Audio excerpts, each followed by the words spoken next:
Yeah, I'm not a theorizer about this. I'm a practitioner of this philosophy, and as I've said, I've had the blessings shower upon me continuously, and they keep coming.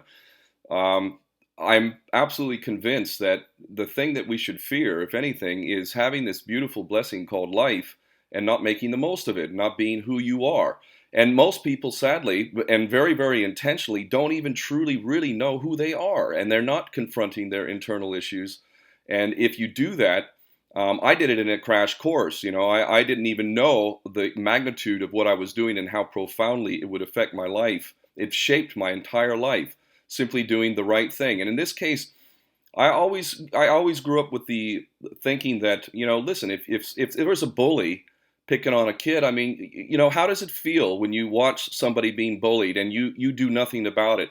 Or if you watched a crime, say a woman being accosted by a group of men, and you walk by and pretend as if you don't see anything. How do you feel about yourself when you don't do what your heart tells you to do, what you really, really must do in order to respect yourself? And the price for that is living a life in a way that's not consistent with who you really are, because it's not truly who we are to be selfish or to be so self-absorbed that we don't even have a positive impact on those people around us. And it all starts with the internal process. But for me, what it means is your heart, and you can't just operate purely on the heart. You must have some balance of intellect in it. I mean, don't be stupid. If you're going to do something really risky, make sure that it's worth it. I mean, if you're going to die for something, let it be something that you truly believe in, not some dumb thing. Like an adrenaline junkie who's just trying it out and pushing it way too far, way too fast. I mean, that's just silly. When you balance the head with the heart in a healthy way, what happens is the kind of vibration that you give, or the kind of energy that you emit, it attracts other people of that sort. It will also attract the enemy. Believe me, I've experienced that many times over. But when you give out that kind of energy, you will get that energy back, and it allows you to do things that are just not possible until you really, really deal with who you are. And over and over and over again, when I've done things that my heart told me to do, and my head was largely, it was very much aware of the consequences, but still it was the right thing to do, and it was risky, but it ultimately always worked out. And to be honest, again, even if it didn't work out, as it were, say I got killed in some of these things that I've done, which is very, very possible.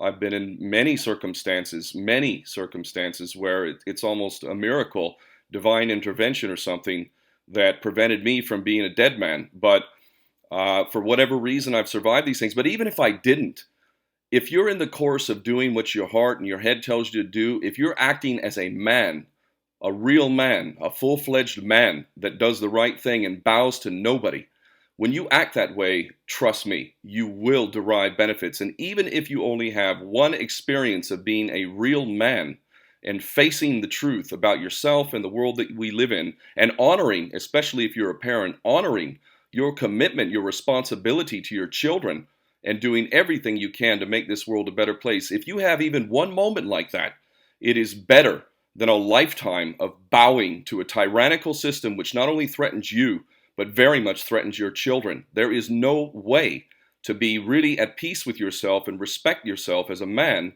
unless you do this. So you have to do it. And when people ask, what can I do? I don't know. You know that. I don't know what you need to do. I know what I needed to do, but only you know what you need to do. But you need to do it. You know. And so be honest with yourself.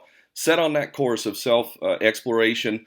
Be honest with yourself and move in the directions you need to move to become a better person. When you do that and your heart and your head are acting in harmony, oh, it's just mind blowing. That's one of my greatest desires, is for people to understand how incredible they are and how much they have to offer.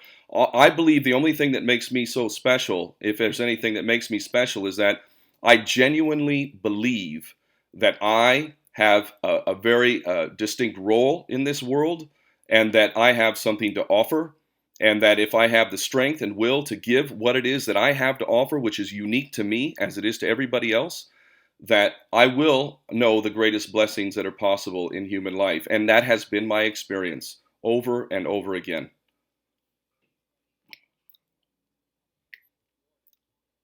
Yeah, absolutely. I mean, we have the power.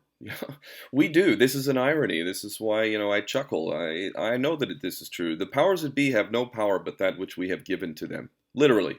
They have nothing.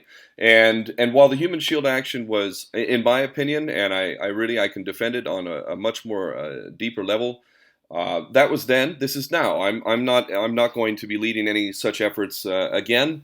At the time, it was the right thing. But each one of us has something to offer, and I think that we'll talk about this a little bit later. I believe what it is that I'm putting forward is just that. It's something that everyone who really cares about this world can see the world for what it is, acknowledges the unsustainability and the insanity of what we are doing. This is insane. We cannot continue to allow these traitors who run our governments as prostitutes, as puppets, on behalf of another even worse entity, even more corrupt and more evil. The nation of America is completely and totally infiltrated. The enemy is not only inside the gates, but running the show. And I don't know how any American can accept that at all. It is, in a word, unacceptable. Flat out. End of story. No negotiation. Unacceptable. And we've accepted the unacceptable for a long time. And that does us no good. It really demeans us as men and women. It demeans us as a human race. And it is the epitome of stupidity if you actually look at the reality of what a beautiful blessing we have in planet Earth. What an amazing place. And actually, we as a species are really beautiful. We are amazing creatures, even in this perverted, twisted, toxic, corrupted, violent, war-ridden society that we've allowed.